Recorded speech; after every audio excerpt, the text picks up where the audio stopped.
Bom dia, meus amados irmãos, amigos que estão aí nos acompanhando. Eu quero desejar que esse domingo de Páscoa seja um dia de muita alegria para você e para a sua família. E nós estamos aqui nos preparando para a transmissão da nossa mensagem da Escola Bíblica. Eu quero ler com você o texto que se encontra na Palavra de Deus, no livro de Mateus, no Evangelho de Mateus, no capítulo 28, que fala sobre a ressurreição do Senhor Jesus. A partir do verso 1 nos diz assim a Palavra de Deus: No findar do sábado, ao entrar o primeiro dia da semana, Maria Madalena e a outra Maria foram ver o sepulcro. E eis que houve um grande terremoto, porque um anjo do Senhor desceu do céu, chegou-se, removeu a pedra e assentou-se sobre ela. O seu aspecto era como um relâmpago, e a sua veste alva como a neve. E os guardas tremeram apavorados, e ficaram como se estivessem mortos. Mas o anjo, dirigindo-se às mulheres, disse: Não temais, porque sei que buscais Jesus que foi crucificado. Ele não está aqui, ressuscitou, como tinha dito. Vinde ver onde ele jazia. E depois depressa, e dizei aos seus discípulos que ele ressuscitou dos mortos. E vai adiante de vós para a Galiléia, e ali o vereis. A mensagem nesta manhã para a Igreja Vitoriosa é que o segredo da nossa vitória está justamente na ressurreição do Senhor Jesus. Sobre a morte ele triunfou, nos diz a sua palavra, e ele vivo está à direita do Pai, assentado no seu trono, intercedendo por mim e por você. A história da sua vida não fugiu ao controle dele. Ele tem um controle sobre todas as coisas. Por isso eu convido você para que louve a Deus com a sua família nesse dia, pois o Senhor está conosco. Nós vamos nessa hora passarmos ao estudo da palavra, e nesta manhã nós temos o irmão Mário que vai estar ministrando para nós a palavra. E eu quero já deixar você em alerta pelo seguinte: hoje nós vamos ter a nossa escola bíblica. À noite nós vamos ter a ceia do Senhor. Peço desculpas aqui, eu tive um probleminha aqui, o som disparou. Hoje à noite nós teremos a ceia do Senhor. E nós temos hoje autorização para fazermos o nosso culto presencial. A sua presença será muito importante. Nós temos aqui um suporte para te receber. Só pedimos para que você não deixe de usar o álcool em gel, usar a sua máscara, mas venha, você que está bem, está com saúde, venha louvar a Deus e venha celebrar a Páscoa nesse culto que nós teremos nessa noite, que será maravilhoso.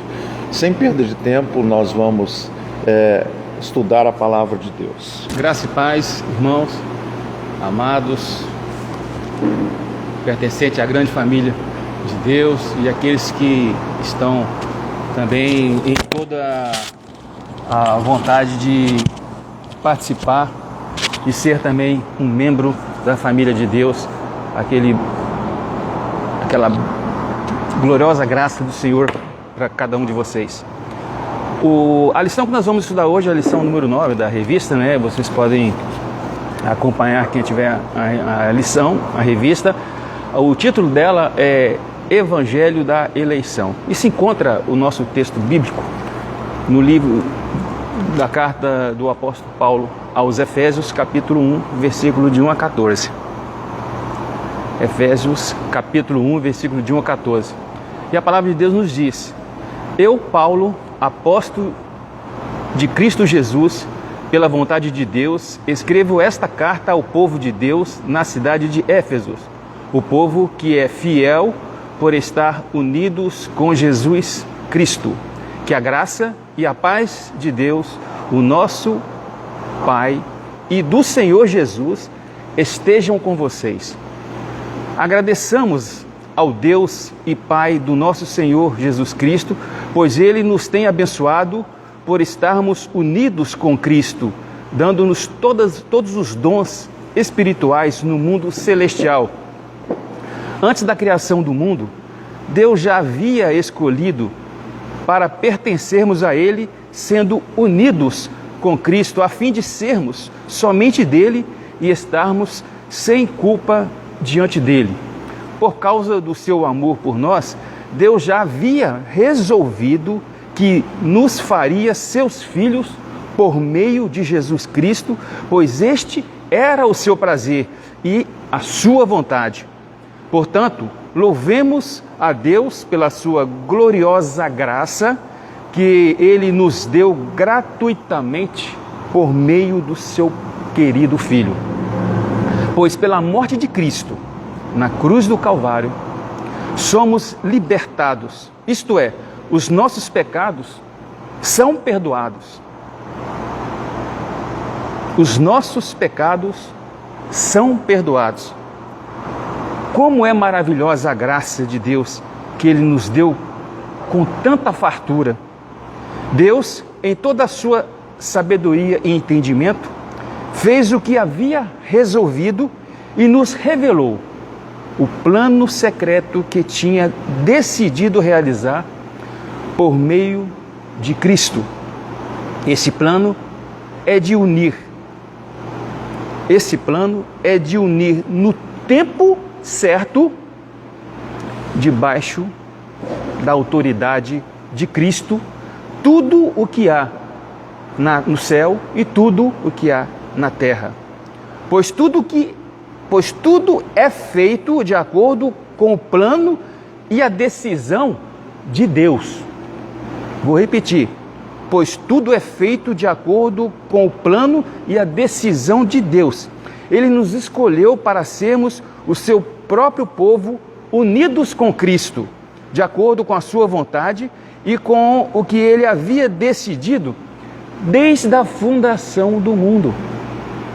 Portanto, nós que fomos os primeiros a pôr a nossa esperança em Cristo, louvemos a grandeza de Deus. Louvemos a grandeza de Deus. Assim aconteceu com vocês também, quando ouviram a verdadeira mensagem das boas novas, que anuncia a salvação. Vocês creram em Cristo e Deus pôs em vocês a sua marca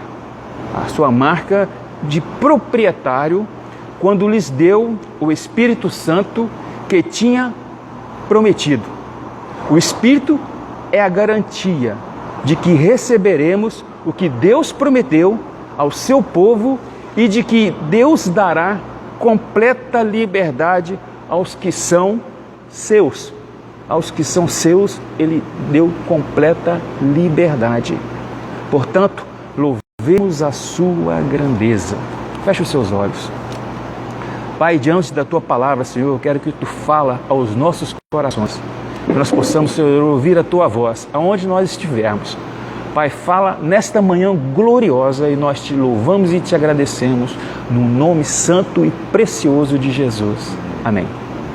Queridos, o autor ele começa, acompanhando na revista, a introdução, dizendo que a Bíblia ensina que antes da criação, Deus elegeu as pessoas que seriam salvas. Ele fez isso no exercício da sua soberania. No exercício da sua soberania, para que a bênção da salvação não se fundamentasse no mérito do homem, naquilo que ele tem, naquilo que ele possui, naquilo que ele faz. Considerando o ensino bíblico do pecado, a única esperança do êxito na evangelização era a doutrina da sabedoria e eleição divina. E esta foi a doutrina que motivou a igreja primitiva a evangelizar com todo o seu empenho, com toda a sua dedicação. Lá no livro de Atos, a doutrina da eleição aparece de várias maneiras, de várias formas. Ela aparece no período da eleição dos apóstolos, na eleição para o serviço, na eleição para a salvação. Tal eleição, ela é ilustrada várias vezes quando Deus é apresentado como quem? Como aquele que produz a conversão. Aquele que produz a conversão. Pedro também nos ensinou a doutrina da eleição. Mas veja com carinho aqui o que o apóstolo Paulo, o grande missionário, portador da igreja, disse lá na carta de 2 Timóteo 2,10.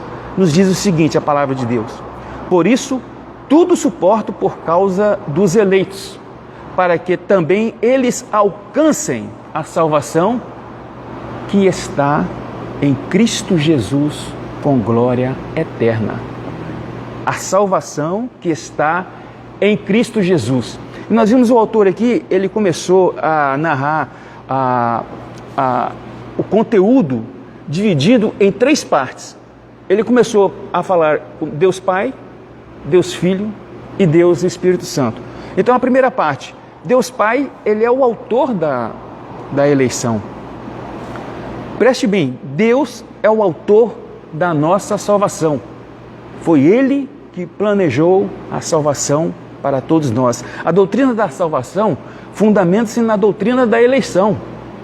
E observe que ele começa a dar uma sequência de pensamentos de apóstolo. Ou seja, Deus que nos abençoe. O primeiro ponto que ele colocou aqui, Deus nos abençoe. Vamos ver lá no versículo 3 o que ele diz. Agradeçamos ao Deus e Pai do nosso Senhor Jesus Cristo, pois Ele nos tem abençoado por estarmos unidos com Cristo, dando-nos todos os dons espirituais no mundo celestial. Olha o que nós conseguimos disso. A eleição, ela não é uma maldição. Aqui está dizendo que a eleição é uma bênção divina. Veio lá do céu e foi derramado sobre todos nós com as maiores bênçãos dos dons celestiais que foram preparados para nós. Não é uma doutrina do diabo, mas é uma doutrina de Deus. A eleição é uma bênção espiritual que veio do céu para os crentes que se acham aqui na terra. Então nós temos o direito de gozar dessas bênçãos, dos dons espirituais que Deus preparou para todos nós. Segundo tópico sobre o autor da eleição, que Deus é que nos escolheu. Talvez você ache estranho isso, mas Deus nos escolheu. É aqui nós aprendemos 5 lições importantes sobre isso. Vamos ver lá no versículo 4 o que a palavra de Deus nos diz. Antes da criação do mundo, Deus já nos havia escolhido para pertencermos a Ele e sendo unidos com Cristo, a fim de sermos somente dele e estarmos sem culpa diante dele. Olha só que coisa maravilhosa. Olha só. E aqui nós vemos aqui, escolheu significa o quê? O que o autor coloca aqui, uma coisa interessante. Escolheu significa que Deus escolheu tendo em vista o seu próprio interesse. Querido, a eleição não foi uma escolha que você... Ser crente não foi uma escolha que você fez. Foi um propósito de Deus, já desde a fundação do mundo, de nós sermos pertencentes a Ele. E Ele nos escolheu para si. Deus nos escolheu para Ele. Vamos ver lá o que diz João 15:16. A palavra de Deus nos diz aqui, ó: não foram vocês que me escolheram.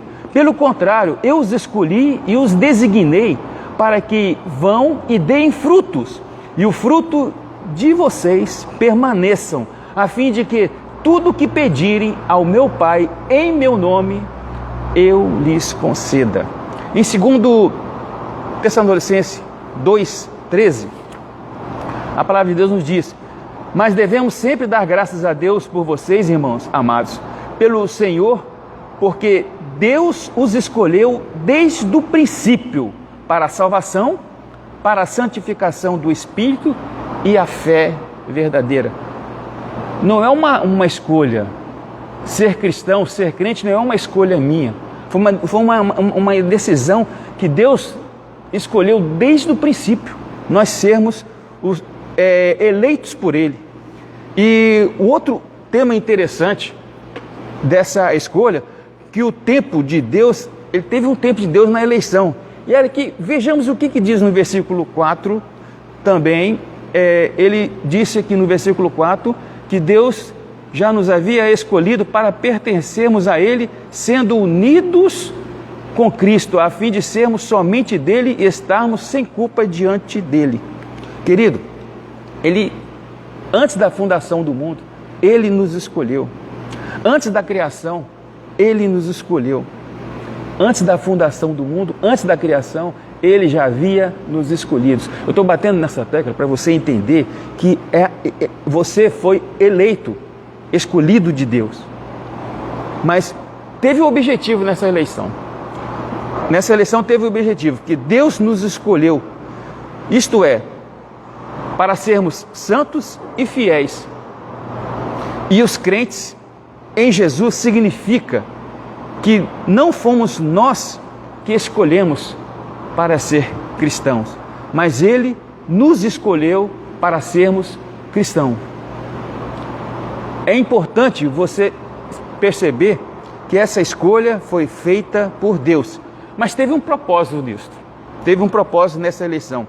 E o propósito dessa eleição nada mais é para que nós sejamos santos e irrepreensíveis perante Ele.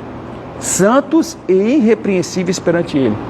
Observe que Deus não escolheu porque nós éramos ou seríamos santos e irrepreensíveis. Não, para sermos santos e irrepreensíveis. É o processo.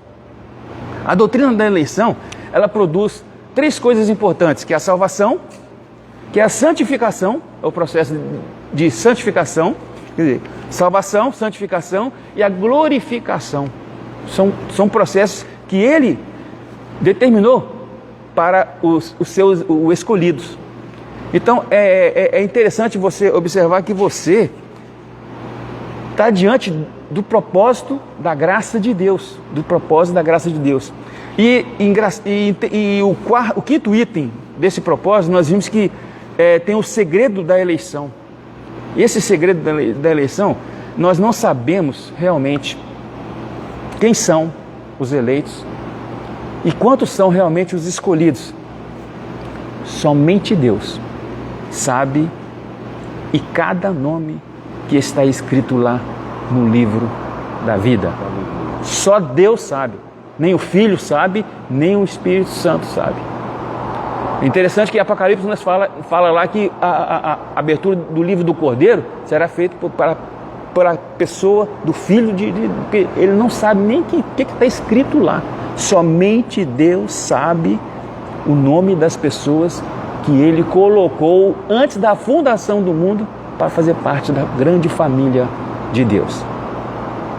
Filipenses 4:3, a palavra de Deus nos diz: e peço também a vocês, fiel companheiro de jugo, que auxilie essas mulheres, pois juntas se esforçam comigo no Evangelho, juntamente com o Clemente e com os demais cooperadores meus, cujos nomes se encontram no livro da vida. Olha só, você faz parte da grande família de Deus. Você foi eleito, escolhido, o seu nome está escrito no livro da vida. Apocalipse 3:5 nos diz a palavra de Deus. Apocalipse 3:5. O vencedor será assim vestido de branco, e de modo nenhum apagarei o seu nome no livro da vida. Pelo contrário, confessarei o seu nome diante do meu Pai e diante dos seus anjos. Olha, seu nome será lembrado diante do Pai e diante dos anjos.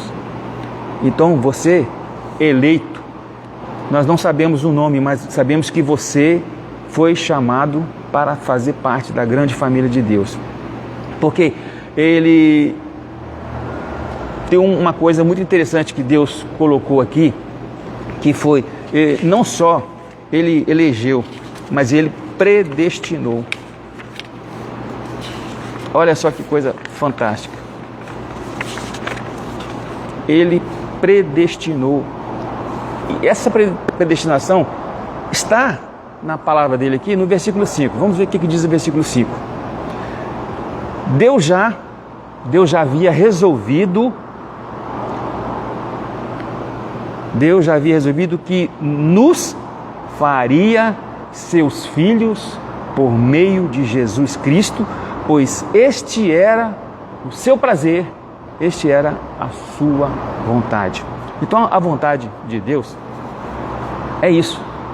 E veja só, essa vontade, essa palavra predestinação, ela tem um sinônimo parecido com eleição. Parecido não, ela é eleição. E Deus nos escolheu, meus irmãos, justamente para si. Mas Ele predestinou, Ele nos escolheu e nos chamou, predestinou, designou para fazermos parte da sua família. E mais importante, para sermos seus filhos, para sermos irmãos de Jesus. Olha só em 1 João 12, 13, o que a palavra de Deus nos diz. Mas a todos, o quanto receberam, deu-lhes o poder de serem feitos filhos de Deus, a saber, aos que creem no seu nome, dos quais não nasceram do sangue e nem da vontade do homem, mas nasceu na vontade de Deus, na vontade de Deus. Então é vontade de Deus. Ele nos escolheu e nos predestinou para fazermos parte da sua família e nós somos os filhos de Deus. Olha, isso por quê? Porque o amor de Deus é que motivou essa predestinação, pois Ele nos escolheu para sermos dele por causa do seu grande amor. João 3,16 diz, porque Deus amou o mundo de tal maneira que deu o seu Filho unigênito para que todo aquele que nele crê não pereça, mas tenha a vida eterna. Deus nos predestinou para poder sermos membros da sua família e sermos os seus filhos. Ele nos escolheu para isso. Isso devido ao seu grande amor, por isso que Ele nos predestinou. Mas Ele também fez uma coisa, aqui Deus, o autor ele finaliza aqui, que Deus derramou a sua graça sobre nós. Deus derramou a sua graça sobre nós. Vamos dar uma olhadinha no versículo 6 ao versículo 8, o que a palavra de Deus nos diz. Portanto, louvemos a Deus pela sua gloriosa graça que Ele nos deu gratuitamente por meio do seu querido Filho, pois pela morte de Cristo na cruz somos libertados, isto é, os nossos pecados são perdoados. Como é maravilhoso a graça de Deus que nos deu com tanta fartura. Ele nos deu com tanta fartura. Deus, em toda a sua sabedoria e entendimento, Ele fez isso por mim, meus irmãos. Ele fez isso por você. Ele nos deu a sua graça. Os escolhidos e os predestinados por Deus receberam de uma forma incondicional e imerecida, porque nós não merecemos isso. Isso porque a graça salvadora de Deus, ela é abundante. Ela é abundante. O que nos diz Atos capítulo 13, versículo 48? Atos capítulo 13, versículo 48. Os gentios, ouvindo isso, se alegraram e glorificavam a palavra do Senhor e creram todos os que haviam sido destinados para a vida eterna. Olha só, os gentios, ouvindo isso, se alegraram e glorificaram a Deus, porque eles haviam sido determinados para a vida eterna com Cristo Jesus, através de Cristo Jesus. E Paulo ele repete aqui, segundo a riqueza da sua graça, que Deus derramou abundantemente sobre nós com toda a sua sabedoria, com toda a sua prudência. Ele derramou, ele abriu as portas do céu e nos derramou a sua graça. É por isso que quando o apóstolo Paulo, quando ele queixou com Deus sobre o espinho da carne, ele deixou bem claro para Paulo, a minha graça para você já é o suficiente, te basta. E Deus não só fez isso com todos nós, mas Deus fez tudo de acordo com os seus planos. Deus teve um projeto para isso. E aqui no versículo 11, o versículo fala que, portanto, tudo é feito de acordo com o plano e a decisão de Deus. Ele nos escolheu para sermos o seu próprio povo, unidos com Cristo, de acordo com a sua vontade e com o que Ele havia decidido desde o princípio. Quem decidiu? Nós. Ele decidiu desde o princípio.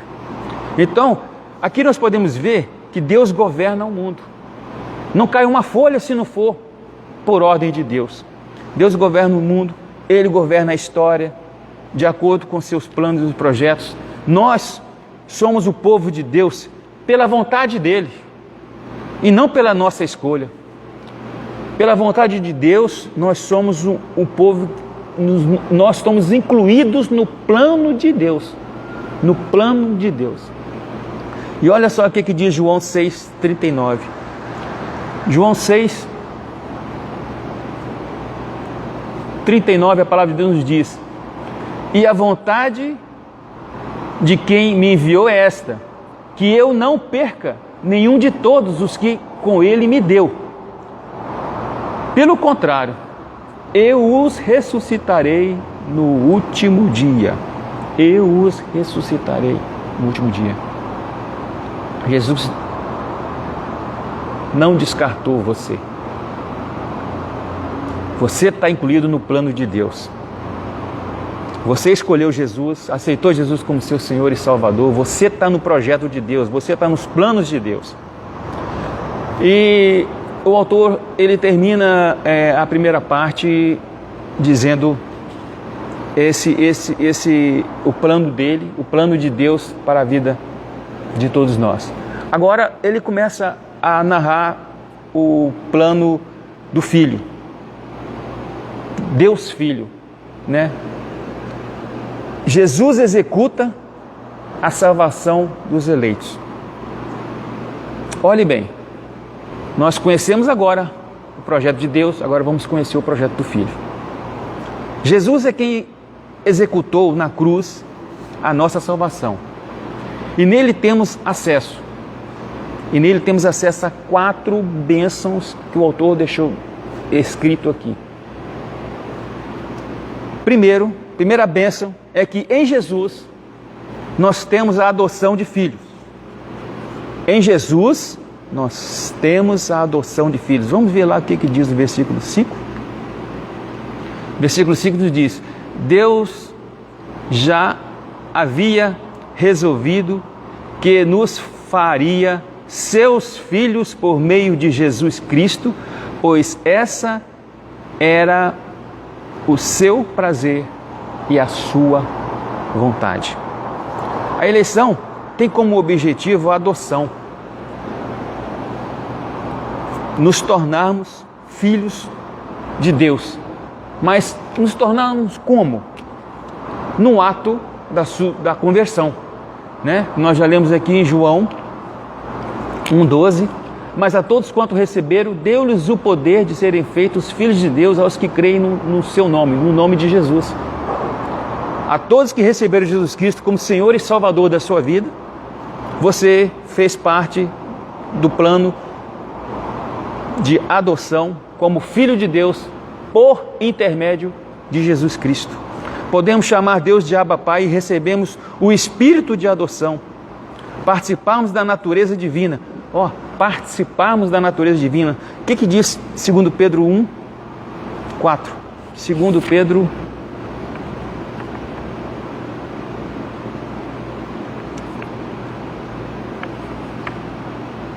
Por meio delas, Ele nos concedeu as suas preciosas e muito grandes promessas, para que por elas vocês se tornem coparticipantes da natureza divina, tendo escapados da corrupção das paixões que há no mundo. Então, e seremos semelhantes ao Senhor. Nós seremos também, não só como filhos adotados por intermédio de Jesus, mas também semelhantes ao Senhor. Em 1 João 1:3, a palavra de Deus nos diz o seguinte: vejam que grande amor o Pai nos tem concedido, a ponto de sermos chamados filhos de Deus. E de fato somos filhos de Deus. Por esta razão, o mundo não o conhece, porque não o conheceu. Amados, agora somos filhos de Deus, mas ainda não se manifestou o que havemos de ser. Sabemos que, quando Ele se manifestar, seremos semelhantes a Ele, porque haveremos de vê-lo como Ele é. Isso vai acontecer quando Ele voltar. Nós seremos transformados e nós vamos vê-lo como Ele é. Em Jesus, portanto, nós somos adotados como filhos de Deus. Através de Jesus, nós somos adotados como filhos de Deus. O que nos diz Romanos 8, 12, 17? Romanos 8, 12, 17. Assim, pois, irmãos, somos devedores não à carne, como se estivéssemos obrigados a viver segundo a carne. Porque se vocês viverem segundo a carne, caminharão para a morte. Mas se pelo Espírito mortificarem os feitos do corpo, certamente viverão, pois todos que são guiados pelo Espírito de Deus são filhos de Deus. Portanto, vocês não receberam um espírito de escravidão para viverem outra vez atemorizados, mas receberam sim um espírito de adoção, por meio do qual chamamos Abba Pai. O próprio Espírito confirma ao nosso espírito que somos filhos de Deus. E se somos filhos, somos também herdeiros, co-herdeiros de Cristo, e com Ele sofremos, para que também com Ele sejamos, da mesma forma, glorificados. Então, queridos, aqui nós somos, portanto, adotados como filhos de Deus, somos herdeiros, recebemos como adoção através do processo da nossa salvação, para sermos realmente filhos de Deus, a saber daqueles que receberam Jesus como Senhor e Salvador da sua vida. A segunda bênção que Jesus executa aqui através da salvação dos eleitos é que em Jesus nós temos completa redenção. Jesus, nós temos completa redenção. Vamos ver o que o versículo 7 a palavra nos diz. Pois pela morte de Cristo na cruz somos libertados. Isto é, os nossos pecados são perdoados. Os nossos pecados são perdoados. E a palavra redenção, ela tem um significado assim, de resgate de um prisioneiro ou de guerra, ou mesmo de um escravo. Nós éramos escravos do pecado. O pecado, ele nos escravizou para ir para a condenação eterna. Mas Deus, através do seu Filho Jesus, que morreu na cruz do Calvário por nós, Ele nos redimiu, e este resgate foi feito mediante ao pagamento muito alto. Foi Jesus na cruz que redimiu, e lá na cruz do Calvário, Ele nos tirou das garras de Satanás, nos tirou das trevas para a maravilhosa luz. Vamos ver o que diz Mateus 20, 28? Mateus 20, 28. Tal como o Filho do Homem, que não veio para ser servido, mas para servir e dar a sua vida em resgate de muitos. A palavra de Deus está dizendo isso. Jesus veio para nos resgatar, nos tirar. Marcos 10, 45. Marcos 10, 45. Pois o próprio Filho do Homem não veio para ser servido, mas para servir e dar a sua vida em resgate por muitos. Olha só que coisa maravilhosa. Romanos 3, 24. Romanos 3, 24. Romanos 3, 24, a palavra de Deus nos diz: sendo justificado gratuitamente por sua graça, mediante a redenção que há em Cristo Jesus. Quer dizer, em Cristo, escolheu fazer a vontade do Pai, aceitando Cristo como Senhor e Salvador da sua vida, você foi remido. Você foi remido. Jesus, queridos, é o nosso bom pastor. Ele deu a sua vida pelas ovelhas. Ele resgatou, Ele libertou as suas ovelhas da culpa do castigo, da culpa do pecado. Ele nos tirou da mão de Satanás, da escravidão do diabo, e nos trouxe para a verdadeira luz, para sermos filhos de Deus. Jesus nos deu a verdadeira liberdade. Jesus concedeu a verdadeira liberdade. Só em Jesus, nós seremos salvos da escravidão do pecado. Somente em Jesus, mas ninguém. E A segunda bênção, a terceira bênção que nós podemos ver aqui, que em Jesus nós recebemos o perdão e a remissão de todos os nossos pecados. A redenção, queridos, não seria completa sem a remissão de pecados. A ideia é que os pecados são perdoados e removidos para bem longe, né?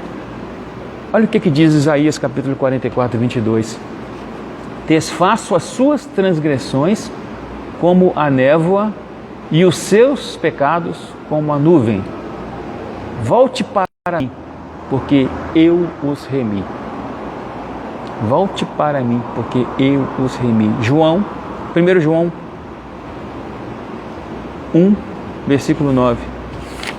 Se confessarmos os nossos pecados, Ele é fiel e justo para perdoar os pecados e nos purificar de toda a injustiça. Todos os nossos pecados são perdoados através do Filho de Deus, porque Ele pagou um alto preço na cruz do Calvário por nós. Em Cristo, todos os nossos pecados foram perdoados e esquecidos por Deus. Foram esquecidos por Deus. O que diz Miqueias 7,19? Ele voltará a ter compaixão de nós, pisará aos pés as nossas iniquidades e lançará todos os nossos pecados nas profundezas do mar. Olha só que coisa maravilhosa. O perdão do Pai, a aproximação de Jesus, o nosso irmão, Filho de Deus, e a nossa libertação das garras do inimigo. Nos redimiu o nosso pecado e nos perdoou. E mais, ele finaliza a quarta bênção, que em Jesus tudo será unificado. Olha que versículo 9 e 10 nos diz. Versículo 9 e 10. Deus fez o que havia resolvido e nos revelou o plano secreto que tinha decidido realizar por meio de Cristo. Esse plano é o de unir no tempo certo, debaixo da autoridade de Cristo, tudo o que há no céu e tudo o que há na terra. O plano de Deus, meus irmãos, ele teve um começo, um meio e o fim. E o fim dos planos de salvação é que todas as coisas foram criadas, sejam finalmente unidas sobre o soberanio e a soberania de Cristo, senhorio e a soberania de Cristo. Aqui nós vimos que nós vivemos momentos em que nós nos santificamos, nos tornamos pessoas transformadas, e essa transformação a cada dia tem que acontecer em nós, tem que acontecer em nós, porque é como nós estamos preparando para o grande e glorioso dia de encontrarmos com o Senhor nas nuvens. E isso, ele veio justamente para unificar isso, as coisas que estão na terra, para as coisas que nós iremos no céu participar juntamente com todo o reino de Deus. Coisas que nós não sabemos, mas nós iremos participar. Olha o que diz Romanos 8, 18 e 25. Romanos 8, 18 a 25. Porque para mim tenho por certo de que o sofrimento do tempo presente não pode ser comparado com a glória a ser revelada em nós. A ardente expectativa da criação aguarda a revelação dos filhos de Deus, pois a criação está sujeita à vaidade, não por sua própria vontade, mas por causa daquele que a sujeitou, na esperança de que a própria criação será libertada do cativeiro da corrupção para a liberdade da glória do Filho de Deus. Porque sabemos que toda a criação a um só geme e suporta angústia até agora. E não somente ela, mas também nós, que temos as primícias do Espírito, igualmente gememos em nosso íntimo, aguardando a adoção de filhos, a redenção do nosso corpo. Porque na esperança fomos salvos. Ora, a esperança que vem não é esperança. Essa esperança que nós estamos vivendo agora não é esperança, queridos. Pois quem espera o que está vendo aqui hoje? Você tem alguma esperança no mundo de hoje? Eu não tenho. Mas se esperamos no que não vemos, com paciência o aguardamos. Nós aguardamos justamente isso, a vinda de Cristo, porque nós seremos transformados em glória e estaremos com Ele lá no céu. E terceiro, Deus, Espírito Santo. O Espírito Santo aplica a salvação aos eleitos. Então nós vimos aqui que Deus escolheu, Jesus redimiu, e o Espírito Santo é quem aplica a salvação. Ele regenera e produz um novo nascimento e o coração dos eleitos redimidos. Aqui, duas coisas importantes. O Espírito Santo, ele sela a nossa conversão. A fé é um presente de Deus e nasce pelo ouvir a palavra de Deus. No ato da conversão, pela fé em Cristo, o cristão é selado pelo Espírito Santo. Um selo, nos tempos antigos, ele era usado com duas finalidades. Primeiro, para garantir a autenticidade do documento de uma pessoa, e outra coisa é marcar uma propriedade, protegendo-a contra a violação e danos. O selo do Espírito Santo, portanto, simboliza autenticidade, propriedade e inviolabilidade do crente. Olha, querido, o que está dizendo aqui? O Espírito Santo, ele veio selar. Nós somos a imagem e semelhança de Deus, não somos cópias. Não, nós somos a imagem e semelhança de Deus. Nós somos autênticos e nós somos propriedades de Deus. Propriedades de Deus. Então, é uma propriedade que não é inviolada de forma alguma. E outra coisa, o Espírito Santo, ele garante a nossa redenção. A palavra penhor significa primeira parcela ou a garantia de pagamento na compra de um bem. A Bíblia tem muito a nos dizer sobre a nossa herança. Nós herdamos de Deus, que é a nossa herança. Herdamos de Cristo, herdamos do Espírito Santo e herdamos a salvação. E herdamos também o reino dos céus. Há bênçãos imaginárias que herdamos. A palavra de Deus nos diz isso. E a presença do Espírito no crente é a garantia do penhor da redenção completa que Deus concretiza em nós. Esse resgate foi dado em 3 momentos: no passado, no presente e no futuro. No passado fomos redimidos em Cristo, no presente nós estamos sendo transformados de glória em glória à semelhança de Cristo, e no futuro seremos semelhantes a Ele, assim como Ele é na sua segunda vinda. E é muita bênção, querido. É muita bênção que Deus tem derramado sobre nós. E eu quero concluir dizendo uma coisa que o comentarista ele deixou aqui, e eu achei sim interessante esse comentário. Diz que nesse texto que nós acabamos de ler, Efésios 1, de 1 a 14, o trecho fala das grandes riquezas espirituais que temos através de Cristo Jesus. Em Cristo nós temos todas essas riquezas que foi narrado aqui, que você acabou de ouvir. Deus, o Pai, os escolheu e nos adotou e nos aceitou.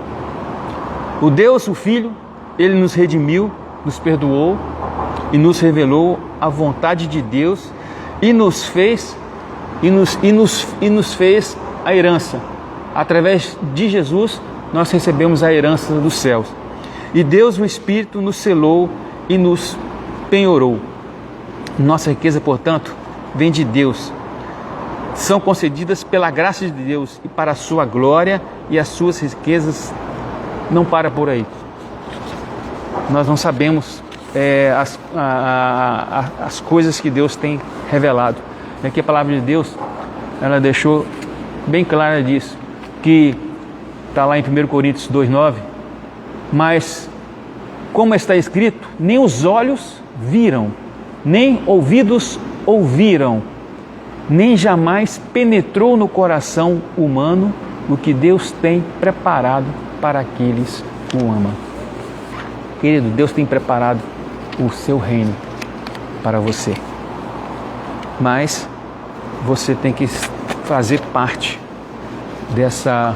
desse projeto, porque você faz parte desse projeto. Você tem que levar esse projeto e buscar cada dia mais renovar, buscar a presença do Senhor mais e mais nesses tempos que tão difíceis. Mas Ele nos deu uma herança, e essa herança ela não volta, porque é vida eterna. É vida eterna. Você foi projetado para a vida eterna com Cristo no céu. Que Deus, através da sua palavra, nos abençoe nessa manhã gloriosa. Amém? Feche os seus olhos. Querido Deus, a tua palavra foi lida, foi falada aqui. Espírito Santo, obrigado. Obrigado por essa palavra que tu colocaste nos nossos corações, porque nós vimos que veio do céu para nós. Tudo aquilo que Deus planejou, preparou, Ele fez com muito carinho, com muito amor, enviou seu Filho Jesus para morrer na cruz pelos nossos pecados, nos redimiu, nos tirou das trevas para a maravilhosa luz. E nos deu uma herança maravilhosa que que já está preparada desde a fundação do mundo, lá nos céus para nós. Nós tomamos posse dessa herança, Pai, e queremos que o Senhor venha nos abençoar. Abençoa, Senhor, todo aquele que confessou Jesus como Senhor e Salvador. E aquele que irá confessar, Senhor, porque o projeto do Senhor alcança a todos o quanto receberam, deu o poder de serem feitos filhos de Deus aos que creem no nome do Teu Filho. Aleluia. Nós te glorificamos e te agradecemos nessa manhã gloriosa, amém, em nome de Jesus. Glória. Amém.